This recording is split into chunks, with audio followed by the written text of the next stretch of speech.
Shalom y bendiciones, bendiciones a cada uno de los hermanos que nos acompañan como cada semana en este su segmento, entendiendo la Torá, entendiendo la ley de Dios, donde nos hemos dado la tarea de examinar un poquito las leyes a que rigen alrededor de los mandamientos. Sabemos que la Torá se entregó en el Sinaí, sabemos que 10 palabras fueron manifestadas y escuchadas a través de todo el pueblo, pero después vemos a Moisés subiendo un par de veces hacia la punta del monte Sinaí, y él está recibiendo varias instrucciones. Después vemos también en el capítulo 18 del libro de Éxodos, donde vemos el evento donde Moisés está sentado, y si usted lee el capítulo 18 se va a dar cuenta que dice que la gente venía con preguntas, la gente venía con casos acerca de cómo vivir, cómo vivir la palabra. Y dice que Moisés les enseñaba cómo las leyes, los estatutos, los mandamientos, a lo que el suegro Jitro le sugiere que él capacite hombres, que tome hombres, los capacite, les enseñe el camino, la halajá, les enseñe cómo vivir, y ellos tomen ese trabajo para ayudarle a Moisés en lo que era la carga de dirigir al pueblo. De ahí podemos ver que la Torá, lo que se conoce como la Torá oral, fue pasada de generación en generación, y no fue hasta después de la dispersión, y realmente cuando Israel está bajo el imperio romano, y que Yehudá Hanasí, el príncipe, él se toma la tarea de recopilar todo lo que se venía hablado de tradiciones. Por eso muchas veces oímos en los evangelios que Yeshua, el mismo Yeshua dice, oíste que fue dicho. Pero cuando vemos la parte del mandamiento, no encontramos realmente en la Biblia algo que esté relacionado a lo que Yeshua está diciendo. Oíste que fue dicho, oíste que fue dicho. Muchas veces tiene que ver con la interpretación, la interpretación que se le estaba dando a los mandamientos. Y por eso Yeshua dice, oíste que fue dicho, mas yo os digo. Acordémonos que en el primer siglo, cuando Yeshua caminó en la tierra, había 7 escuelas de fariseos, había varios pensamientos, varios tipos de pensamientos, entre los cuales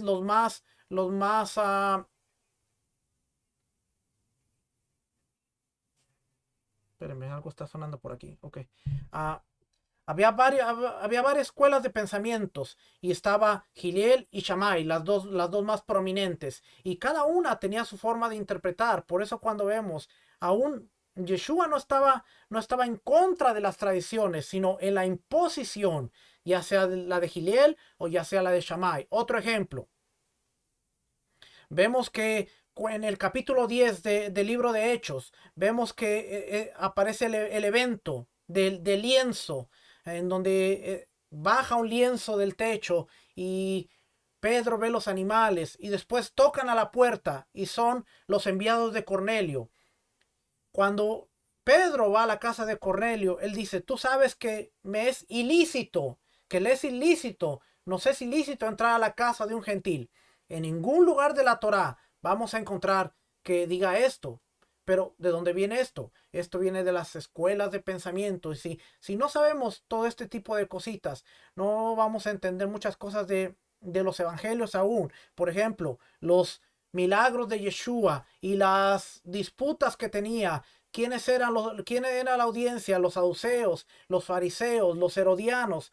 Y vamos a perder mucho de esto, y por eso pensamos y creemos que la Torá tiene 613 mandamientos, de los cuales hay una gran diversidad que aplica para hombres, mujeres, sacerdotes, levitas, para reyes, para los que están en la tierra, para los agricultores. Pero cuando nosotros vemos en detalle, vamos a ver que cuando aprendemos las leyes, las interpretaciones alrededor de estos mandamientos, podemos entender un poquito mejor la cosa, un poquito mejor la Torah. Muchas veces la Torah nos va a dar un mandamiento, pero es muy genérico, no nos explica en detalle. Pero cuando empezamos a estudiar lo que es la Mishnah, que es la interpretación de los sabios desde el monte Sinaí hasta en los años 500, ya después de la destrucción del templo, nos vamos a dar cuenta de que vienen explicaciones muy detalladas. La Mishnah, por cierto, nunca va sobre la Torá, porque hay gente que piensa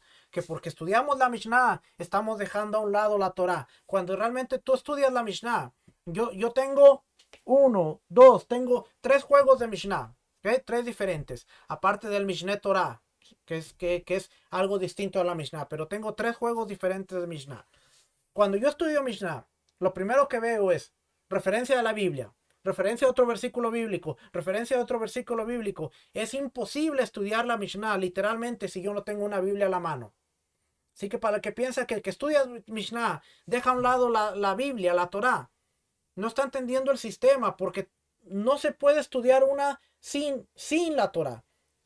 Tú tienes la Mishnah de este lado, pero tienes la Biblia de este lado porque te va a mandar a estudiar, te va a mandar referencias y siempre tenemos que ver esto. Hoy vamos a terminar la parte de los diezmos y vamos a hablar acerca del segundo diezmo.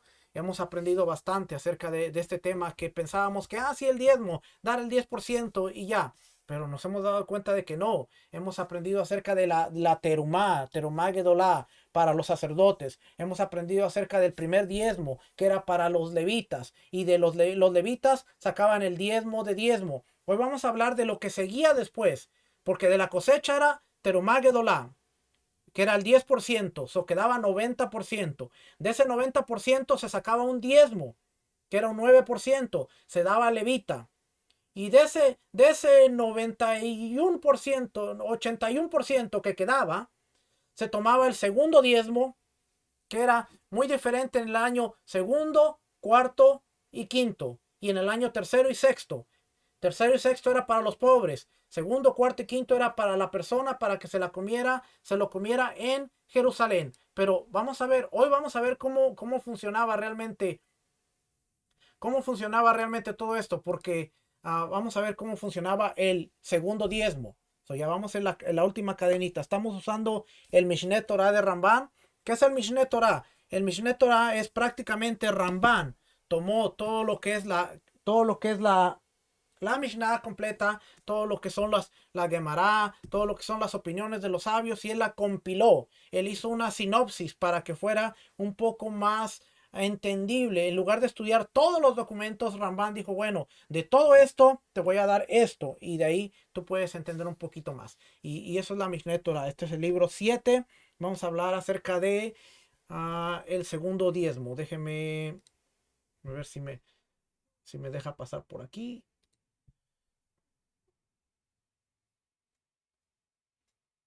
Ups, no está. Aquí está. Aquí está, ahora sí. Déjenme entonces, ahora sí. Aquí está, mire. Vamos a empezar con. Dice este. Claro. ¿Qué más? Se fue el programa. No sé si es la versión nueva de Mac que no me está trabajando bien con Kindle, o no sé qué es, pero siempre me está dando el mismo problema todo el tiempo. Ok, pero ya regresamos, ahora sí. Ah, las leyes del segundo diezmo y los frutos del cuarto año son dos cosas diferentes, ¿ok? Vamos a hablar estas dos cosas hoy. Incluye 9 preceptos, tres mandamientos positivos y 6 mandamientos negativos. En esta partecita que vamos a estudiar son 9 mandamientos, tres positivos, 6 negativos. A saber, dice, 1, separar el segundo diezmo, no utilizar el dinero producto de la redención del segundo diezmo para ningún fin, excepto para comida, bebida y ungüentos. No ingerirlo estando impuro, no ingerirlo antes de que se entierre al familiar que haya fallecido, no ingerir el segundo diezmo del cereal fuera de Jerusalén, no ingerir el diezmo del vino fuera de Jerusalén, no ingerir el diezmo del aceite fuera de Jerusalén, considerar sagrados los frutos del cuarto año, y que sus dueños no ingieran en Jerusalén, y que sus dueños los ingieran en Jerusalén de acuerdo a todas las leyes del segundo diezmo. Y 9, recitar la declaración de los diezmos. Y aquí vamos a empezar a explicar. Ahora, ¿de dónde viene todo esto? ¿De dónde está sacando a Ramban todo esto? Vamos a ver. No, yo no quiero eso. Vamos a ver. Vamos a ver aquí. Deuteronomio capítulo 10, 12. 12, versículo 14. Vamos a empezar desde aquí del 14. Dice, sino que en el lugar que Adonai escogiere, en una de tus tribus, ahí ofrecerás tus holocaustos y ahí harás todo lo que yo te mando. Sabemos que esto es Jerusalén, donde el templo de Dios estaba ahí. Con todo, podrás matar y comer carne en todas tus poblaciones, conforme a tu deseo, según la bendición que Adonai, tu Dios, te haya dado. El inmundo y el limpio lo podrá comer como la de gacela o de ciervo. Está hablando de la comida. Solamente que sangre no comeréis. Sobre la tierra la derramaréis como agua. Ahora, el 17 empieza diciendo, no comerás en tus poblaciones el diezmo de tu grano, de tu vino o de tu aceite, ni las primicias de tus vacas, ni de tus ovejas, ni los votos que prometieres, ni las ofrendas voluntarias, ni las ofrendas elevadas de tus manos. Ahora, si nosotros no sabemos la diferencia, no vamos a saber de qué tipo de diezmo está hablando. No comerás en tus poblaciones el diezmo, dice aquí, el diezmo de tu grano. Pero ahora que ya hemos estudiado, sabemos que este va a ser el segundo diezmo.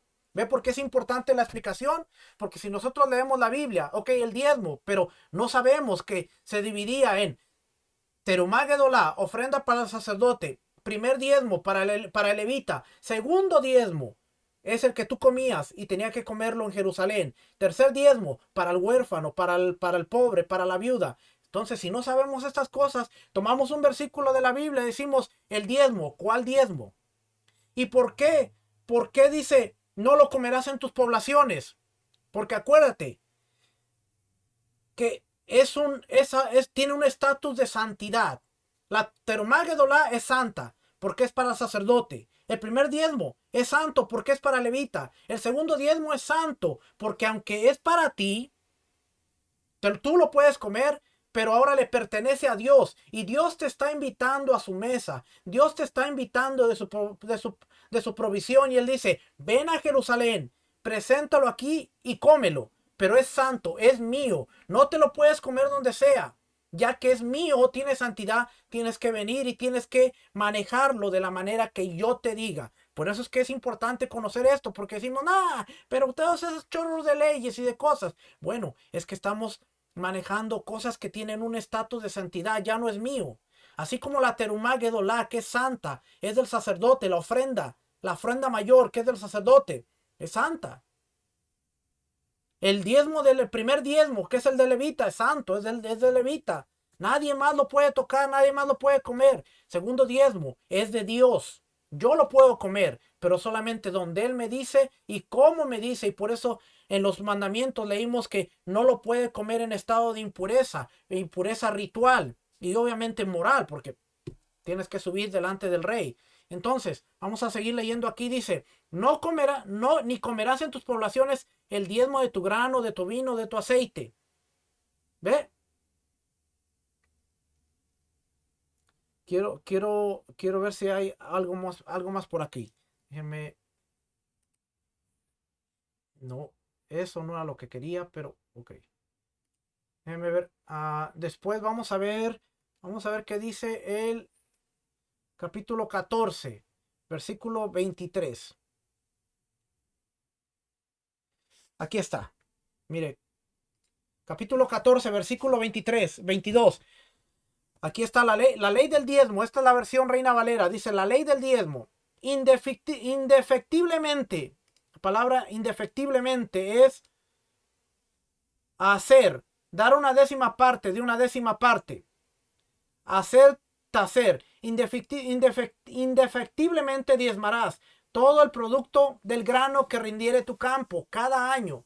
Cada año, ¿ve? El diezmo era cada año. Se daba cada año. Y comerás delante de Adonai tu Dios en el lugar que él escogiere para poner ahí su nombre. Nuevamente, ¿dónde es? Jerusalén. El diezmo de tu grano, de tu vino y de tu aceite, y las primicias de tus manadas y de tus ganados, para que aprendas a temer a Adonai tu Dios todos los días. El diezmo era una herramienta para aprender a temer a Dios.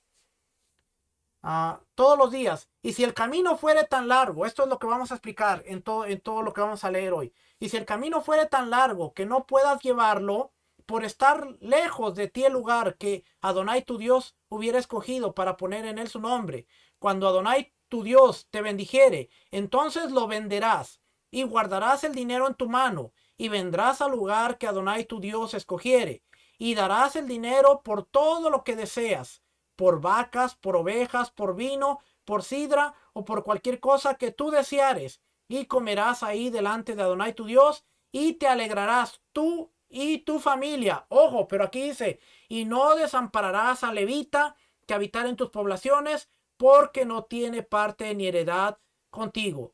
Al fin de cada 3 años, ojo, porque aquí está hablando de algo diferente. Dice, ok, el diezmo lo comerás. Si el lugar está muy lejos, véndelo, pero ese dinero no lo puedes gastar en lo que tú quieras, porque ese dinero lo vas a tener que comprar la comida cuando vengas a Jerusalén.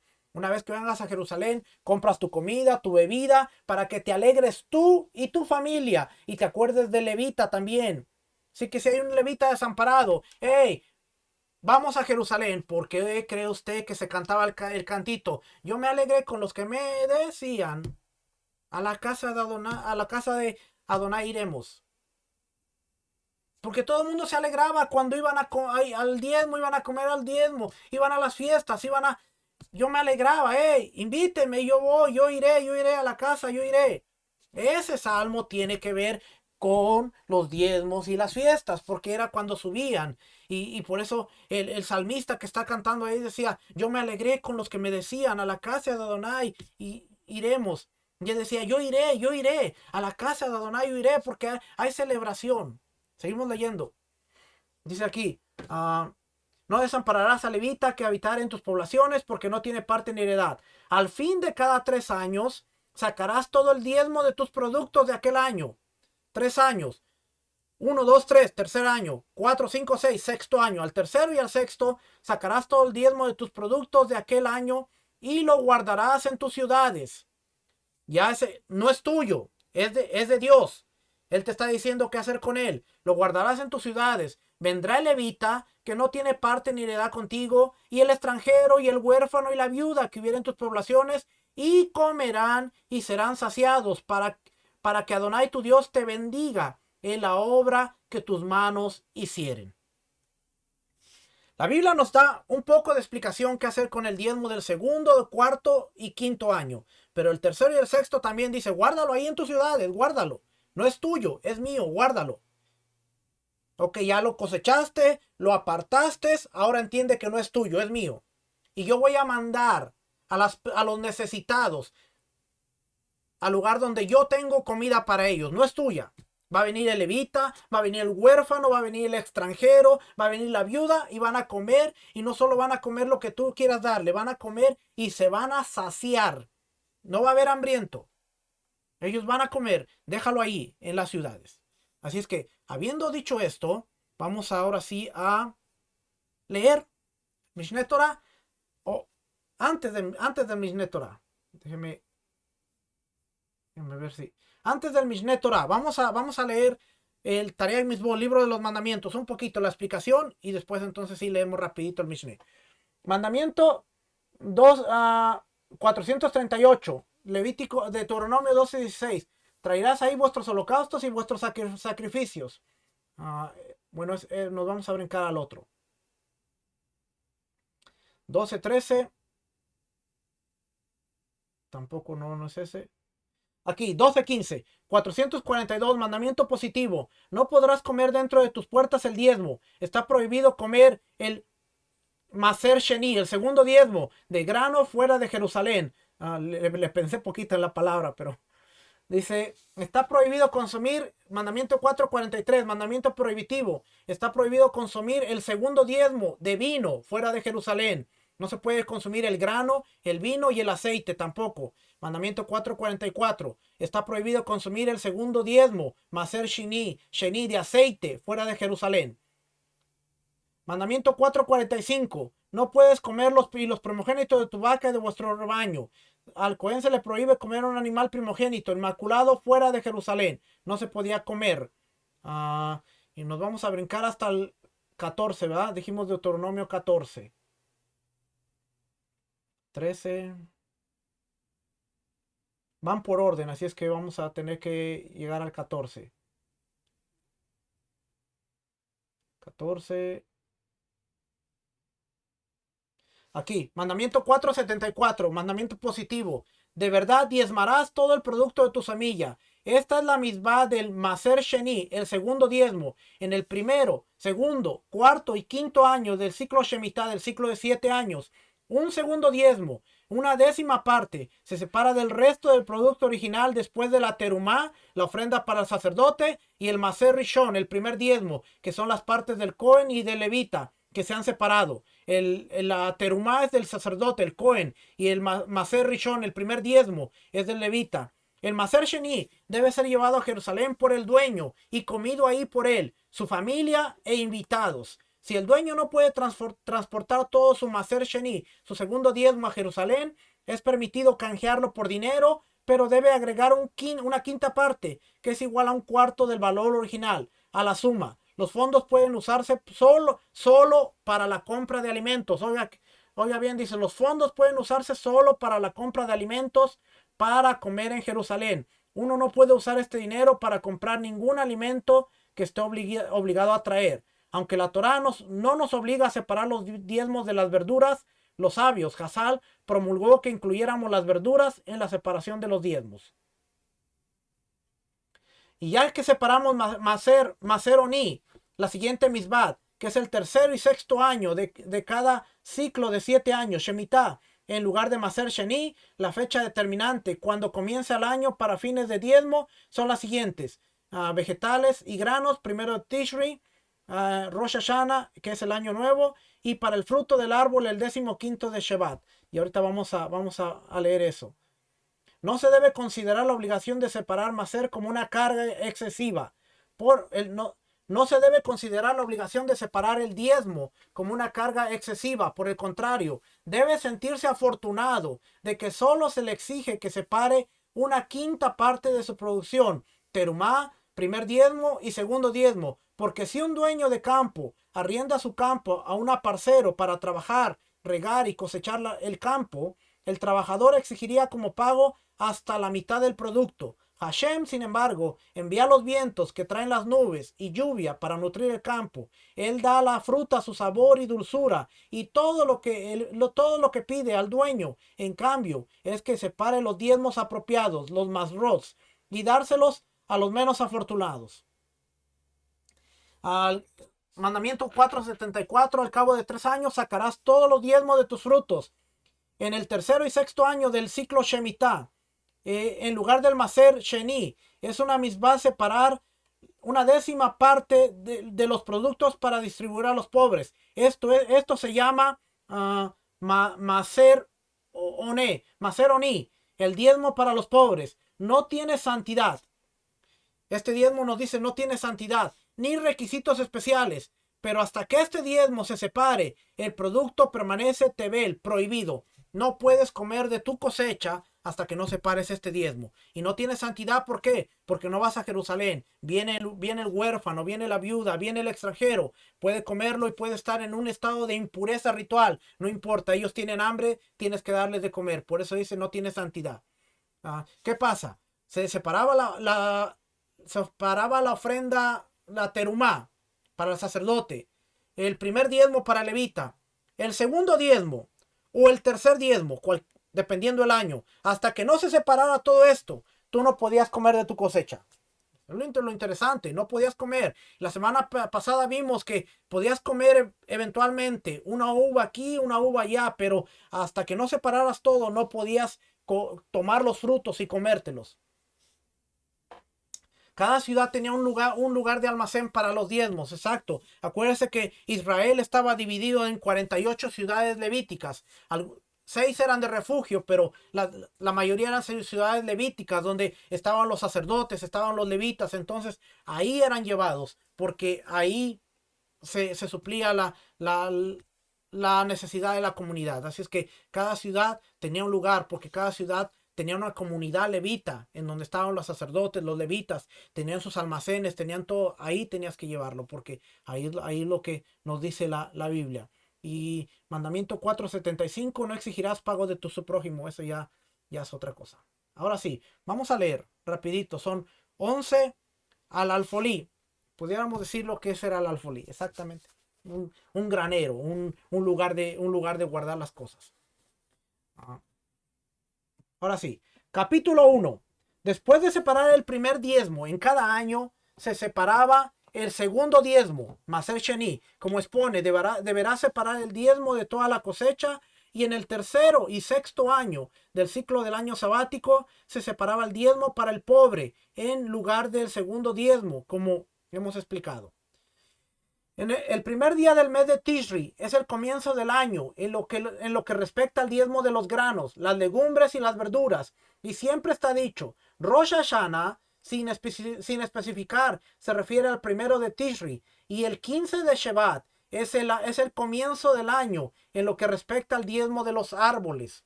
Por eso tenemos que entender que Israel se manejaba en cuatro calendarios. Cuatro calendarios. Calendario religioso que empieza Nisan, que dentro de un mes estamos a punto de empezar el año nuevo dentro del calendario religioso. El calendario de Tishri. No, es que ese año nuevo, ese es pagano de Babilonia. Era el año en el que se basaban los diezmos de toda la comunidad. Era el diezmo en que se terminaban las cosechas y empezaba una cosecha nueva. Y estaba el año nuevo de los árboles, que es el 15 de Shevat, el mes que hace 15 días terminaba acá. Acabamos de pasar el año nuevo de los árboles. Y también estaba el año nuevo del ganado. Cuatro años nuevos que había y que estaban corriendo siempre paralelos. ¿Qué significa ello? Si los granos y las legumbres llegan a estar sujetos al diezmo antes de Rosh Hashanah del tercer año, a pesar de que hayan madurado y hayan sido recolectados en el tercer año, se deben separar de ellos el segundo diezmo y no el diezmo para el pobre. Y si recién llegan a estar sujetos al diezmo después de Rosh Hashanah del tercer año, se separa de ellos el diezmo para el pobre. A que Rosh Hashanah era como la línea de la fecha de caducidad. Si el producto se había recolectado y había estado listo antes de Rosh Hashanah, ese se consideraba como el diezmo de ese año. Vamos a suponer que Rosh Hashanah es dentro de un mes. Vamos a suponer. Y empieza es el año tercero dentro del ciclo de los 7 años. Pero tú estás recolectando tus productos ahora, un mes antes. Eso es el diezmo del segundo año todavía. Si tú cosechas tus productos después de que cayó Rosh Hashanah, después, entonces esos productos serán considerados para el diezmo del tercer año, porque ya entró el año. Por eso Rosh Hashanah era importante. No Nisan, no primavera cuando estaba sembrando, sino Rosh Hashanah cuando la cosecha había madurado. Dependiendo cuando tú cosecharas, era el diezmo, era del primero, segundo, tercero, cuarto, quinto o sexto. Y era donde tú, ¿qué ibas a hacer con ese diezmo? ¿Era para el Señor? ¿Te lo comieras en Jerusalén? ¿O era para el pobre? Era importante. A veces no nos ponemos a pensar en la legalidad de este tipo de cosas. Ah, no, pero que el año nuevo de Tish es babilónico. ¿Y por qué Rosh Hashanah? Se dice Yom Teruah. Porque Rosh Hashanah tiene que ver con una legalidad en muchas áreas que están ocurriendo con el templo, con los diezmos, con las primicias, con las ofrendas. No solamente en un día en particular. Nuestra mente occidental nos centramos en el día. No, este día. Pero hay muchas cosas de la Torá que son implicadas en ese día. Ya sea tu diezmo, ¿qué vas a hacer con el diezmo? ¿Es para ti? ¿Es para ti? ¿Es para el Señor, segundo, cuarto? ¿O es para el tercero y sexto año? ¿Es para el pobre? ¿Dónde lo vas a llevar? ¿Qué vas a hacer? Todas estas cosas se tenían que manejar dependiendo el año. Por eso el año nuevo de los árboles empezaba el 15 de Shevat. Y de ahí vamos a ver que el fruto del cuarto año era el que se daba al Señor. Ya lo vamos a ver ahorita, pero también tenías que contar. ¿Cuándo se contaban los años del árbol? El 15 de Shabbat. Si lo habías plantado antes, cuando llegaba el 15 de Shabbat, ese árbol, aunque tuviera 30 días, era considerado un árbol de un año, porque pasaba el ciclo. Tú plantaste un árbol 30 días antes del 15 de Shabbat. Digamos, lo plantaste en Tishri. El 15 de Tishri, después de Sukkot, plantaste un árbol. Y dentro de un mes, el 15 de Shevat, va a ser un año ese árbol. Pero no está grande y no ha crecido. Tiene un año. Así se manejaban los reyes también. Cuando llegaba el año de los reyes, Nisan, por lo regular Nisan. Si el rey tenía 3 meses en el poder, se consideraba un año. Pero no pasó un año, porque el ciclo llegó. De ahí empezaba a contar el segundo año de su reinado. Y tú dirías, pero tiene un mes en el poder. Un año. Para los libros, para los anales, decían el primer año del rey, aunque no lo hubiera cumplido todo el año. Estos detalles son importantes, hermano, porque muchas veces queremos enseñar Torah, queremos explicar Torah, pero dejamos de lado estos pequeñitos detalles de que, no son importantes. Sí son importantes.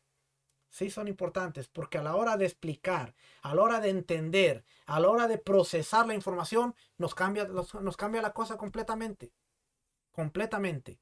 Vamos a leer aquí, dice, ¿qué significa ello? Si los granos y las legumbres llegan a estar sujetos al diezmo antes de Rosh Hashanah del tercer año, a pesar de que hayan madurado y hayan sido recolectados en el tercer año, se deben separar de ellos el segundo diezmo y no el diezmo para el pobre. Y si recién llegan a estar sujetos al diezmo después de Rosh Hashanah del tercer año, se separa de ellos el diezmo para el pobre. Asimismo, los frutos que llegan a estar sujetos a los diezmos antes del día 15 de Shevat del tercer año, aunque hayan madurado y hayan sido recolectados después al final del tercer año, se diezman de acuerdo al año anterior y se separa de ellos el segundo diezmo y no el diezmo para el pobre. Asimismo, si llegan a estar sujetos a los diezmos antes del día 15 de Shevat del cuarto año, aunque maduren y sean recolectados en el cuarto año, se separa de ellos el diezmo del pobre. Y si llegan a estar sujetos a los diezmos después del 15 de Shevat, se diezman de acuerdo a lo que corresponda al año siguiente.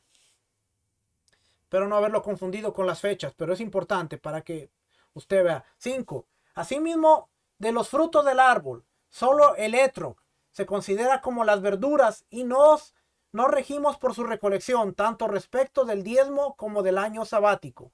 ¿Qué significa ello? Si fue recolectado el tercer año después del 15 de Shevat, se separa el diezmo del pobre, a pesar de que haya madurado el segundo año. Si fue recolectado antes del 15 de Shevat, se separa el segundo año. Asimismo, si se recolecta en el cuarto año, antes del 15 de Shevat, se separa el diezmo para el pobre. Pero estamos en el cuarto año. Sí, pero es antes del 15. Por lo tanto, ese diezmo es considerado del tercer año y es para el pobre. Y por eso era importante el Sanedrín, porque el Sanedrín se dedicaba a que todas estas cosas la gente las entendiera y las cumpliera. Hoy en día, como no hay Sanedrín, hay un caos total.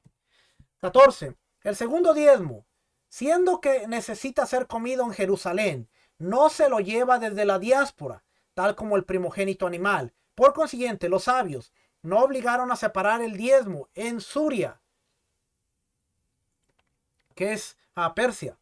Mi parecer, dice Rambán, es que el segundo diezmo se separa en Babilonia y en Mizraín, Egipto. Se lo debe redimir ahí y se lleva el diezmo a Jerusalén. Asimismo, mi parecer es que no obligaron el segundo diezmo en esos lugares, sino para establecer el diezmo para el pobre, para que los israelitas pobres se mantengan de ellos. Capítulo 2. Los frutos del segundo diezmo deben ser consumidos por sus dueños dentro de las murallas de Jerusalén, como expone, y comerás ante Hashem tu Elohim en el lugar que él elija para reposar su nombre ahí. Es decir, Jerusalén, Deuteronomio 14:23, lo leímos, y rige tanto durante la existencia del gran templo como cuando no está. Pero solo cuando está el gran templo se debe comerse en Jerusalén, como expone, el diezmo de tu cereal, de tu vino, de tu aceite, y los primogénitos de tu ganado mayor y menor. Deuteronomio 14:23. Y por transmisión oral aprendieron los sabios lo siguiente: así como el primogénito solo se come cuando está el gran templo, también el segundo diezmo solo se come en Jerusalén cuando está el gran templo. O sea que hoy en día no se puede comer el segundo templo ahí. 4. Así como no se comen los frutos del segundo diezmo en la actualidad en Jerusalén, tampoco se lo puede redimir ahí, ni se lo intercambia ahí, ni se lo vende. Y si se ingresa el segundo diezmo a Jerusalén, incluso en la actualidad, no se puede, no se le saca de ahí, más bien se le deja ahí hasta que se pudra. Asimismo, si transgrede y lo saca de ahí, se lo deja hasta que se pudra. Por ello, no se separa el segundo diezmo en Jerusalén en la actualidad, sino que se sacan los frutos en estado de tebel, prohibidos, afuera de la ciudad, y se los separa ahí, y se los redime, y si los separa ahí, en la actualidad, debe dejar los productos a podrir ahí, se deben podrir. Todo el que come frutos del segundo diezmo del tamaño de una aceituna afuera de la muralla de Jerusalén es penado con la pena de azotes. Como expone, no deberás comer en tus poblaciones el segundo diezmo de tu cereal, de tu vino y de tu aceite. Deuteronomio 12:17. También lo leímos. Y se aplica la pena de azotes por cada uno independientemente. Por ello, si se consumen las tres cosas fuera de la muralla, recibe 3 penas de azote, como expone, y comerás ante Hashem tu Elohim el diezmo de tu cereal, de tu vino y de tu aceite. Deuteronomio 14:23. Y expone, no deberás comer en tus poblaciones el segundo diezmo de tu cereal, de tu vino y de tu aceite. Así es que si comía, era azotes por el cereal, azotes por el vino y azotes por el aceite. 3 tipos de azotes. 8. No se redime el segundo diezmo en Jerusalén, sino si no se impurifica, como expone, si te encuentras lejos del lugar, es decir, se redime a lo lejos y no en el lugar. Si la persona está dentro de Jerusalén y su carga con los frutos del segundo diezmo son puros afuera, incluso si la sostiene con el palo, siendo que el diezmo no ingresó, está permitido redimirlo ahí al lado de la muralla. Siempre y cuando estuvieran fuera de la muralla podía redimirlos, pero no dentro. O sea, no puedes traer los frutos dentro y decir los quiero cambiarlos. Eso se hacía afuera. Si tú vives fuera, los vendes y traes el dinero y los cambias dentro de la ciudad, pero no los traes dentro de la ciudad y los cambias. 10. Los frutos cuyo proceso se completó y pasaron por el interior de Jerusalén y fueron extraídos, no se puede separar por ellos segundo diezmo de otros frutos que no ingresaron a Jerusalén, sino que su segundo diezmo debe regresarse y comerse en Jerusalén, y no puede redimirse afuera. Incluso si convirtió todos estos frutos en segundo diezmo, después que fueron extraídos de Jerusalén, por otros frutos que no ingresaron a Jerusalén, debe regresarse todos y comerse en Jerusalén. Es una rigurosidad respecto de las murallas. Una vez que toman a los frutos que ingresaron, ya está y debe comerse en Jerusalén. ¿Por qué? Pregunta es ¿por qué? Porque ahora los frutos que entraron adquirieron ese estatus de santidad, son del Señor y están en el lugar que Él pidió. Y si tú los sacas, tú estás rebajando la santidad de estos productos. Y no los puedes comer, no los puedes cambiar, sino tienes que regresar y entrar y comerlos porque tienen un estatus de santidad. Ahora regresaron al lugar donde Dios puso su nombre. No los puedes sacar. Tiene que ver con lo santo. Son kadosh. No puedes tomar algo que es puro, santo, apartado y volverlo común. Ah, me lo llevo y allá lo redimo y después vengo. No, porque ya es santo. Tiene que ver con los niveles de santidad. No puedes bajar. Siempre podemos traer algo a un estatus, elevarlo a un estatus más alto, pero no podemos traer algo que está alto y bajarlo. No se puede. No se puede. Capítulo 3.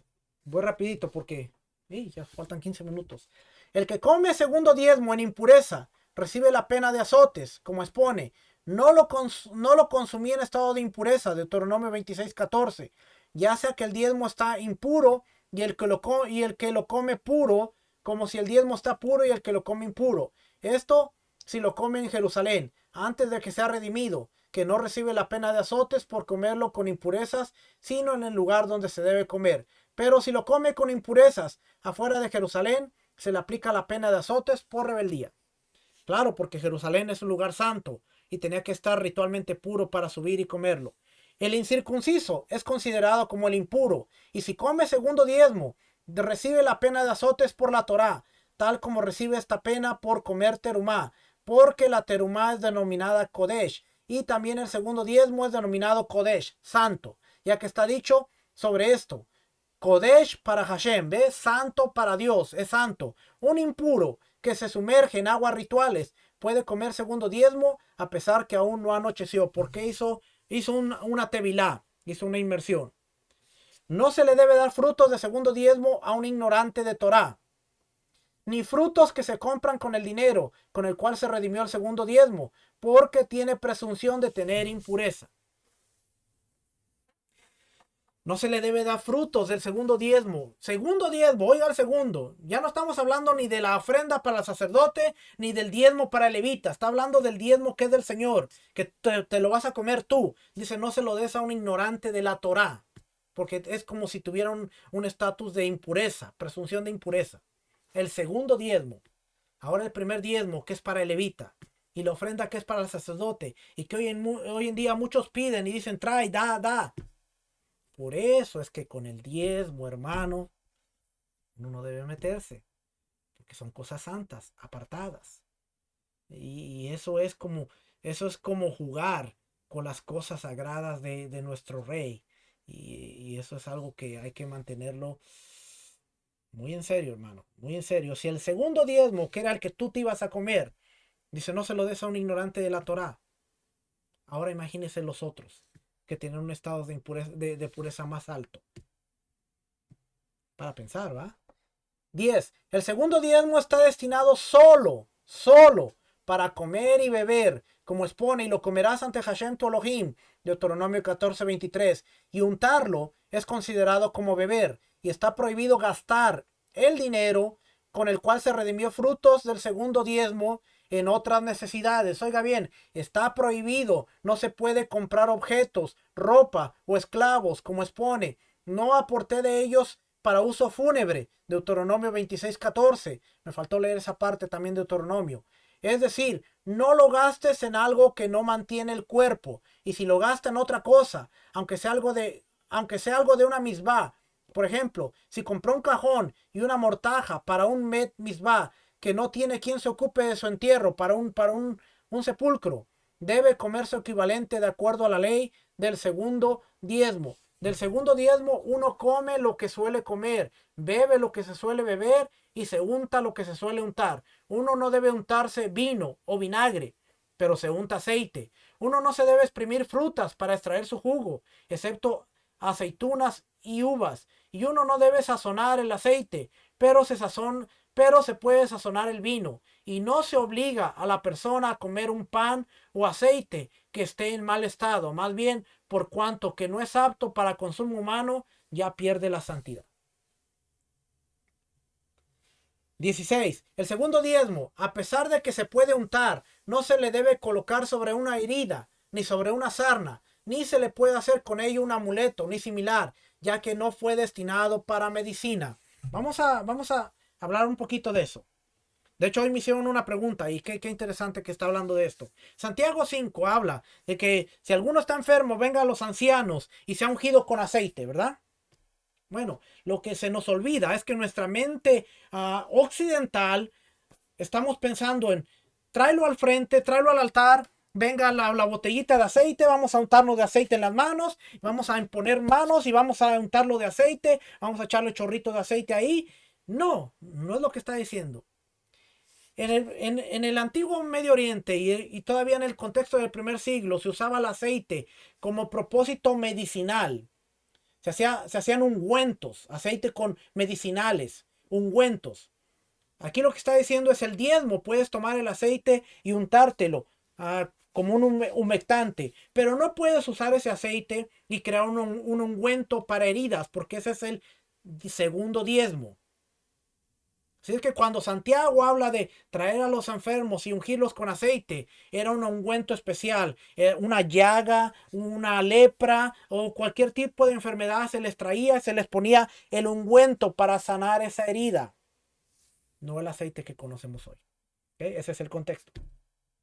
Y se lo digo porque lo estudié para contestar esa pregunta y ahorita que leí esto me acordé. Así que hoy hice mucha tarea y me acordé que Santiago 5 no está hablando de ven, tráelos al altar y vamos a echarles aceite ahí y con ese aceite van a recibir la sanidad.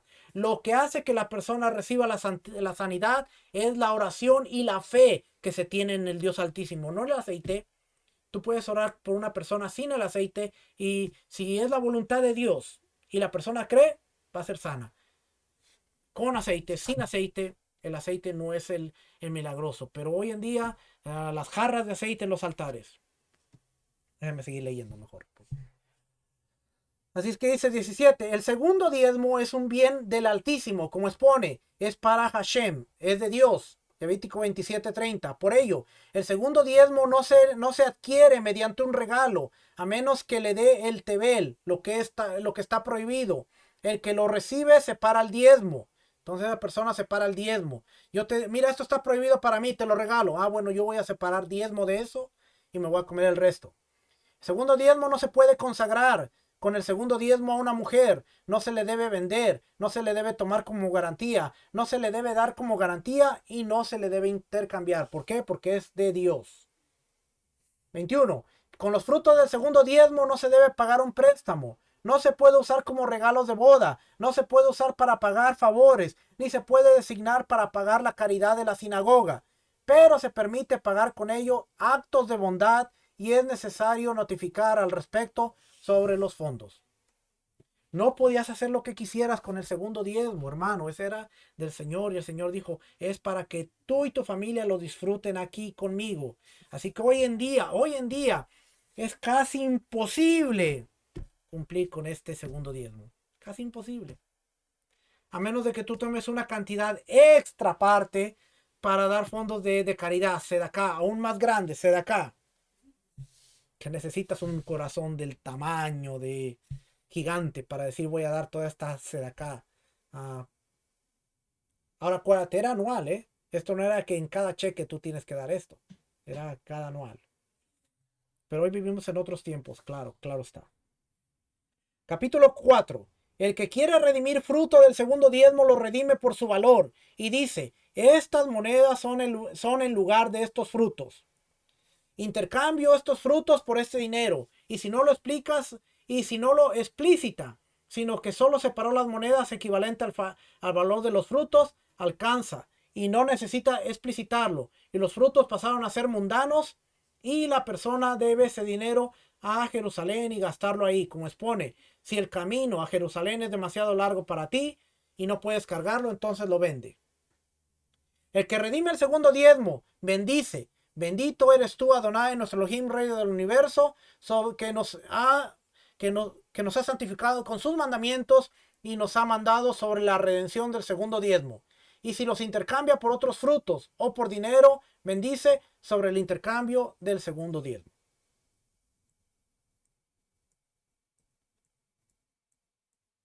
21. No se debe transportar frutos de diezmo de un lugar a otro para redimirlos ahí. Y el que los lleva de un lugar donde el precio es caro a un lugar donde el precio es barato o viceversa, debe redimirlos de acuerdo al valor del lugar donde los redime.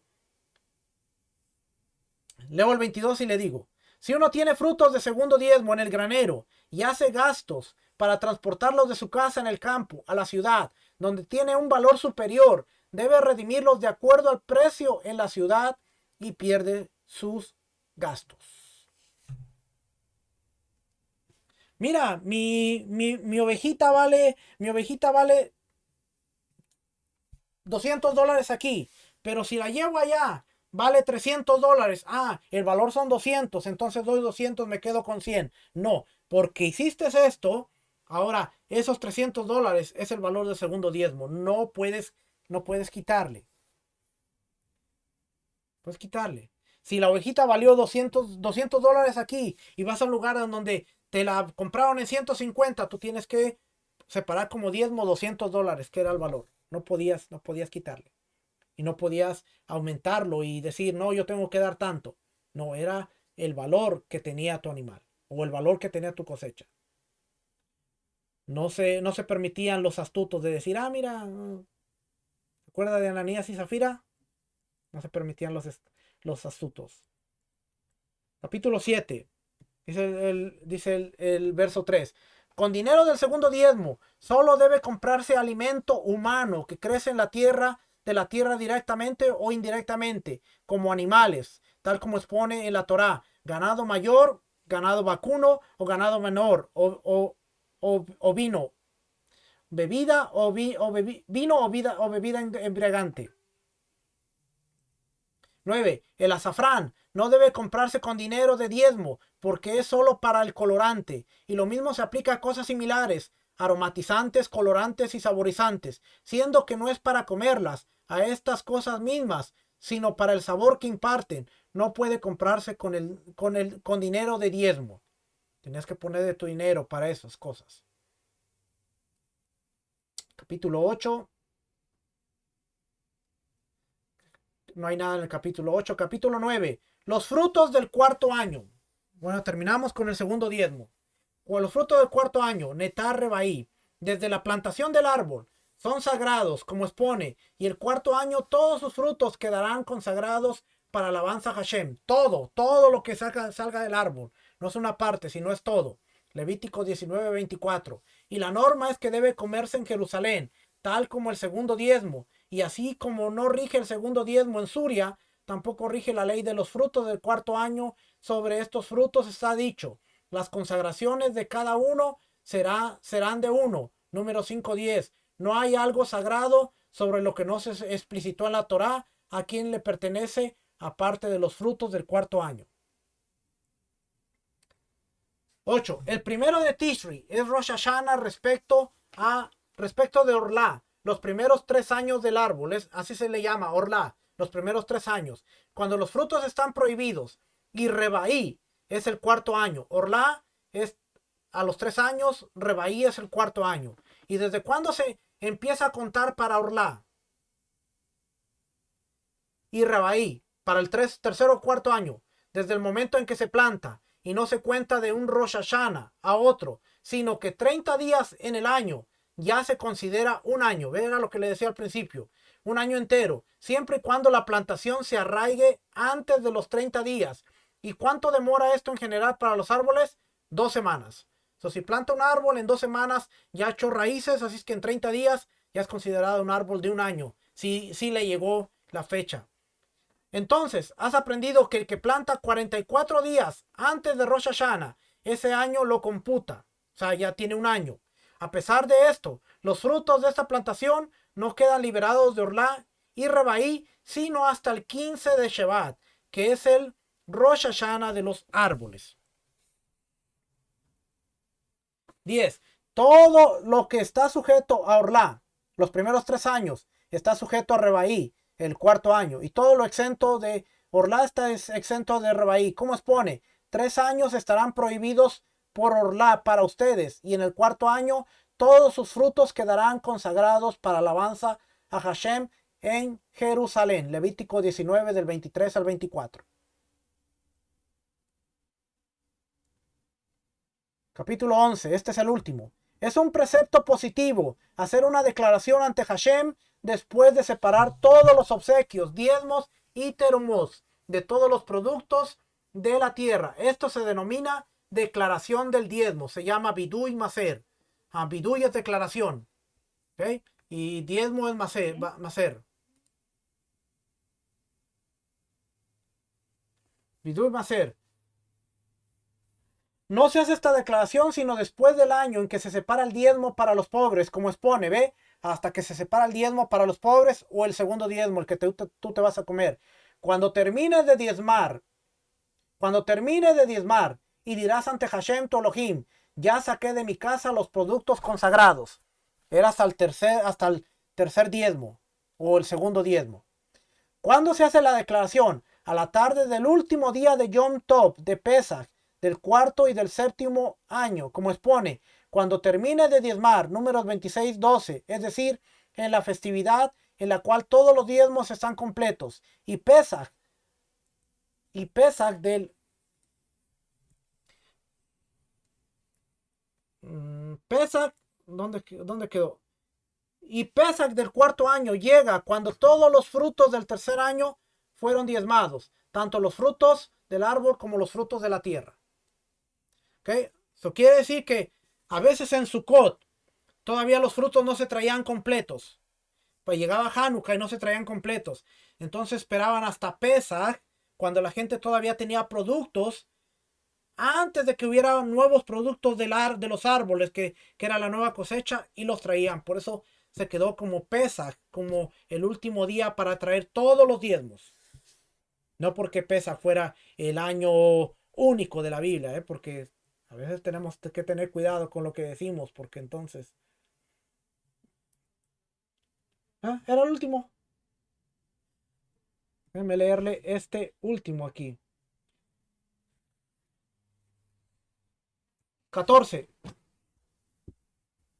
Los obsequios deben separarse según el orden y después se debe hacer la declaración como expone el 13. Como todo lo que me ordenaste, de Deuteronomio 26:14, pero si anticipa el segundo diezmo al primero, no puede hacer la declaración. Si se queman sus frutos antes de que haya separado los diezmos, no puede hacer la declaración, porque no separó los obsequios, ni se los dio a quien corresponde. En la época en que se daba el diezmo, a los Kohanim no hacían la declaración como se dice en la declaración, y también se lo di a Leví. Deuteronomio 26:13. El que solo tiene segundo diezmo hace la declaración, porque principalmente la declaración es por el diezmo. Asimismo, si uno tiene solo frutos de Bikurim, primicias, hace la declaración como expone: ya saqué lo consagrado, que alude a lo primero que se consagra, que es Bikurim. Pero el que solo tiene terumá no hace la declaración, porque terumá no requiere declaración sino cuando está entre los obsequios. 15. No transgredí tu mandamiento. Deuteronomio 26:13. Implica que no separó de una especie por una diferente, ni de lo cosechado por lo ligado de la tierra, ni viceversa, ni de la cosecha nueva por la vieja, ni viceversa. Y no olvidé, alude a que no olvidó de bendecirlo, ni de mencionar su nombre. No comí del diezmo estando de luto. Alude al primer día antes de que el finado haya sido enterrado. Es decir, que si lo comió en estado de luto, no debe hacer la declaración. No lo separé en estado de impureza. Es decir, que si lo separó estando impuro, no debe hacer la declaración. No aporté del diezmo para uso fúnebre. Significa que no compró con ello un cartón, ni mortajas, ni se lo dio a otras personas que están de luto. Obedecí la voz de Hashem. Alude a que lo llevó al gran templo. Hice todo lo que me ordenaste. Alude a que se alegró y alegró a otros con ello. Bikurim, como expone, y te alegrarás por todo lo bueno. 16. Observa desde tu santa morada, desde el cielo, y bendice a tu pueblo Israel y a la tierra que nos diste, tal como juraste a nuestros padres, a nuestros ancestros, que nos entregarías. Una tierra de la que fluye leche, dice aquí leche de cabra y miel de dátiles. Este es un pedido para que Hashem haga gustosas los frutos. Los israelitas y los Masreim pueden hacer la declaración, no así los conversos y los esclavos que fueron liberados, porque no tienen como parte la tierra de Israel. Y en la declaración se dice: como has prometido a nuestros antepasados. Los Kohanim y Levín hacen la declaración porque, a pesar de que no tuvieron parte en el reparto de la tierra, sí tienen ciudades para residir y sus áreas suburbanas. Bendito el misericordioso que nos provee su ayuda. Y después continúa: leyes de los Bikurim, primicias, ofrenda de las cosechas y demás obsequios. Y con eso termina esta parte de los obsequios y de las cosas. ¿Qué aprendimos? Que lo más importante es entender que el diezmo era sagrado y se tenían que seguir las instrucciones. Ok, tú estás en Babilonia, estás lejos, lo puedes vender, pero no puedes ocupar ese dinero para ninguna otra cosa más que para cuando llegues a Jerusalén, lo comas aquí. Compres las necesidades para la comida. No te compres vestidos, no te compres joyas, no, es comida que tú vas a disfrutar con tu familia, con tus invitados, y tengan un banquete en mi nombre, con lo que yo te estoy dando, que es mío, pero te lo estoy dando para que tú te goces.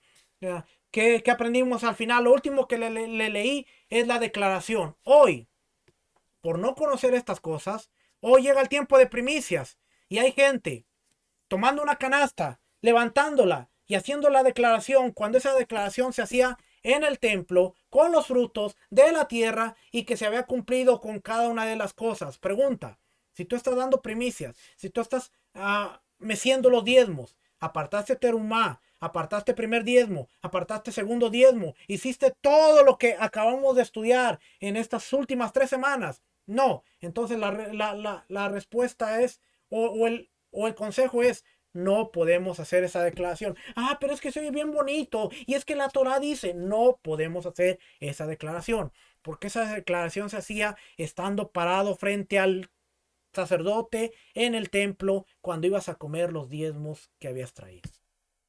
Hoy la gente se molesta. Familia, cuando no estudiamos, la gente se molesta porque decimos, no podemos hacer esta declaración. No es porque yo me sienta o yo tenga autoridad de decir a la gente lo que puede o lo que no puede hacer, sino que la misma Biblia nos está diciendo lo que se puede hacer y lo que no se puede hacer. Lo que estamos haciendo es estudiando y a través del estudio podemos deducir qué se puede hacer y qué no se puede hacer. Ahora, tú puedes ir y hacer lo que te dé la gana. Yo no soy nadie para decirle a la gente, puedes hacer esto, no puedes hacer esto. Pero yo sí te puedo enseñar y te puedo dar el consejo que dice la Biblia. Y puedo decir, hoy la Biblia dice que no podemos hacer. Pero si tú quieres agarrar tu canastita, mecerla y decir la declaración y hacerla, mira,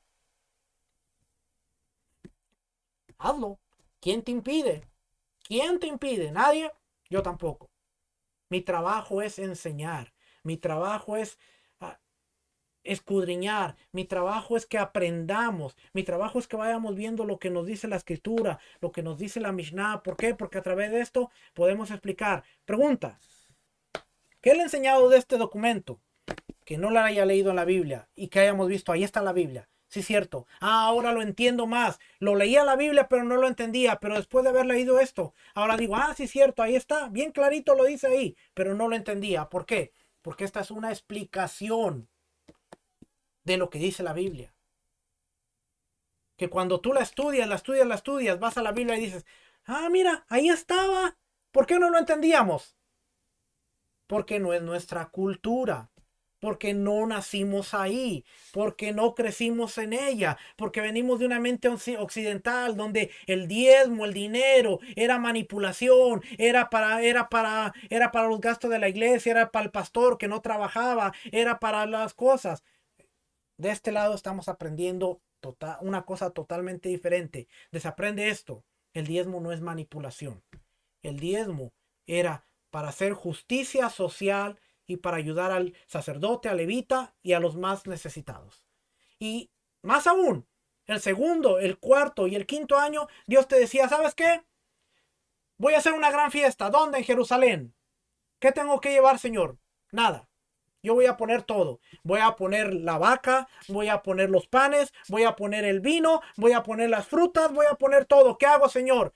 Y trae a tu esposa, trae a tus hijos, invita a los que se te crucen en el camino, invita a los levitas, tráelos, ven, regocíjate, disfruta que yo invito.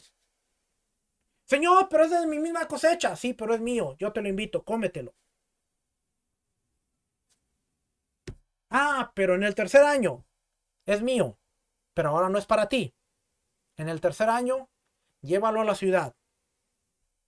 Porque ahí va a ir el huérfano, va a ir el extranjero, va a ir la viuda, va a ir el levita, va a ir todo aquel que está clamando, Señor, dame de comer, Padre nuestro, danos el pan nuestro de cada día. Ve ahí que ahí hay pan. No te corresponde a ti decir a quién bendecir y a quién no. Llévalo ahí, que ahí ellos van a llegar, van a comer, se van a saciar y van a estar felices. ¿Qué podemos aprender con todo esto, después de todo esto, después de todo lo que leímos? Que el dinero realmente es un vehículo, hermano. Y hoy en día sigue siendo un vehículo. No hay templo, no hay sacerdote, no hay levitas, pero sigue siendo un vehículo para que podamos seguir haciendo justicia social. Ayudar al necesitado, ayudar al huérfano, ayudar a las viudas, a ser recíproco con aquellos que nos están alimentando, con aquellos que están ayudando, ser recíproco en el lugar donde nos reunimos porque sabemos que hay gastos, porque sabemos que hay tantas cosas que pagar, ser recíprocos porque si somos somos un cuerpo en el cual decimos, este es el lugar donde nos reunimos, pues todos somos responsables por cuidar ese hogar. De eso se trata. Ya no se trata de manipulación, ya no se trata de que si tú no diezmas te va a pasar esto y esto y esto y esto, no. Ya eso es entre tú y Dios. Ya eso es entre cómo sepas manejar tus finanzas tú y cómo quieres que Dios te bendiga. Eso ya depende, porque acuérdate, ¿por qué dice eso, pastor? Bueno, cuando nosotros leemos Hechos capítulo 10, nos acordamos de Cornelio, un hombre, y se le aparece un ángel y Dios le habla a través del ángel y le dice, Cornelio, tus oraciones y tu sedacá, que la Biblia que nosotros leemos dice tu limosna, pero no era limosna, no era de que, mira, vi un mendigo en la calle, le tiré una moneda, le di limosna, no eran esas limosnas. Tu sedacá, tus obras de justicia, tu caridad, han subido hasta el cielo. Dios escuchó la oración de Cornelio, sí, pero también vio las obras de justicia social, cómo él ayudaba, porque Cornelio tenía un buen nombre en medio de la comunidad judía. ¿Qué quiere decir? Se ocupaba de la viuda, se ocupaba del huérfano, se ocupaba de aquellos que le tenían necesidad. Y Dios vio eso. Y cuando él estaba orando, dijo, tus oraciones y tu sedacá, tus obras de justicia, han subido hasta mí. De nosotros depende. Imagínese que un día usted esté orando. De repente se le aparezca un ángel y le diga, Rubén, Tomás, he tenido hambre, pero me diste de comer. Señor, ¿cuándo te di comer, Señor? Había una persona necesitada y tú supliste la necesidad. Había una persona que tenía una necesidad y tú te encargaste de ella. Por cuanto se lo diste a una de esas pequeñitas, a mí me lo diste. Por eso, hermano, tenemos que aprender todas estas cosas porque, como dice nuestro maestro Rico Cortés, la educación elimina la manipulación. Cuando nosotros nos enfocamos en esto, ¿sabe usted por qué Israel es sumamente bendecido? Porque Israel tiene muchos programas en los cuales hay muchísimos judíos ortodoxos, de los cuales muchos de ellos son rabinos, que no trabajan. Están metidos en una sinagoga, estudiando, no rascándose el ombligo, en una sinagoga estudiando día tras día, día tras día, día tras día. Y uno dirá, ¿de qué vive esta gente? De todas las ofrendas y de todo, ellos mensualmente reciben su ayuda, su asistencia, para que puedan tener un lugar donde vivir, comida en su mesa y puedan estar tranquilos ellos y su familia mientras ellos están en la sinagoga. ¿Y qué están en la sinagoga haciendo? Usted los ve en la sinagoga con su libro leyendo. Ellos leen Mishnah, leen Talmud, leen la Torah, leen todos los días, todos los días. ¿Y de qué viven? Yo me preguntaba, ¿de qué viven? ¿De qué viven? Hasta que empecé a investigar y tienen de todas partes del mundo. Ellos tienen fondos. Rabino tal de tal de tal. Sigue haciendo su trabajo. Sigue haciendo su trabajo.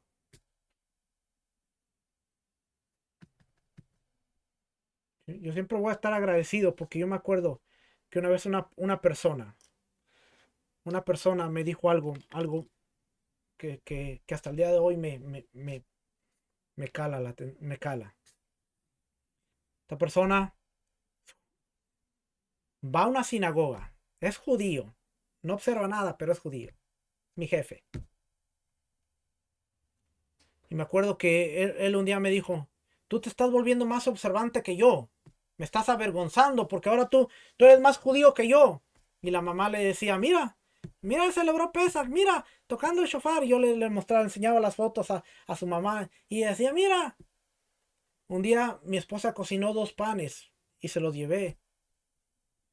Y ellos quedaron encantados con los panes porque Shabbat y los panes de Shabbat. Y él me dijo una cosa bien cierta.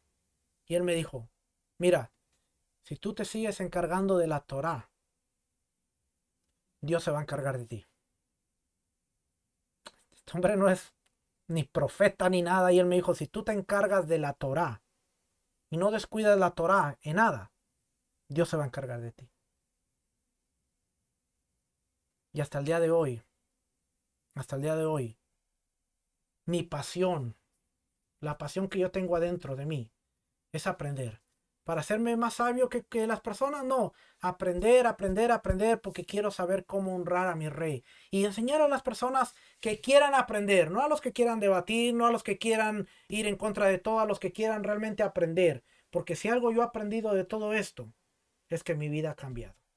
Es que mi familia ha cambiado. Es que mi matrimonio ha cambiado. Es que todo en mi ámbito ha cambiado. Y eso no lo hizo una imposición de manos. Eso no lo hizo un sermón bonito. Eso no lo hizo una prédica que me llegó al corazón. Eso lo hizo un estilo de vida que he estado aplicando día tras día. Que soy perfecto, no. Que llegué a la meta, no. Que me falta mucho, sí. Pero que día tras día tras día sigo esforzándome por hacerlo mejor. ¿Por qué? Porque mi meta es la Torá. Mi vida es la Torá.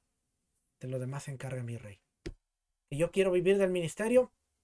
Yo se lo digo vez tras vez. No, absolutamente no. ¿Que me ayuda? Claro que sí. Hoy me llegó del correo 2 libros. 2 libros. No uno. Dos. Dos. Aquí mire. Que la persona que me los mandó es un hermano al que quiero mucho. No me lo esperaba. Me llegaron por el correo. Y yo que digo, Baruch Hashem, gracias a Dios. Porque hasta en eso tú me complaces. Estos libros tenían como 2 años en mi lista de presos de Amazon. Tenía como 2 años por ahí. Los voy a tener que borrar porque ya salieron de ahí. Pero Baruch Hashem por eso. ¿Qué le quiero dar a entender? Hermano, aprendamos. Aprendamos, aprendamos. Porque a medida que vamos a aprender, vamos a ir viendo la bendición en nuestras vidas. Esto no es una fórmula mágica. Que hoy lo aprendo y mañana veo resultados. Sino esto es una prueba de paciencia. De todos los días, de todos los días, de todos los días. Pero con disciplina sí se puede lograr. Regresamos la próxima semana con la parte de los bicurín, las primicias, que no son en enero, pero vamos a hablar la próxima semana. Familia, espero que de verdad estos estudios sean de bendición. No me crea nada, verifíquelo. Hoy le di pasajes de Deuteronomio 12, Deuteronomio 14, Deuteronomio 26, Números 35, Números 5, Números 15. Léalos, verifíquelos. Y después de haber escuchado este video, vaya y lea la Biblia y diga, ah, mira, sí dice así, es cierto, ahí está en la Biblia. Porque los sabios no se lo sacaron de la manga. Los sabios le dieron una interpretación a lo que está en la Torá. No pudieron ir en contra ni sobre la Torá. Familia, que el Eterno les bendiga, el Eterno los guarde, nos vemos la próxima semana. Shalom, bendiciones, shalom.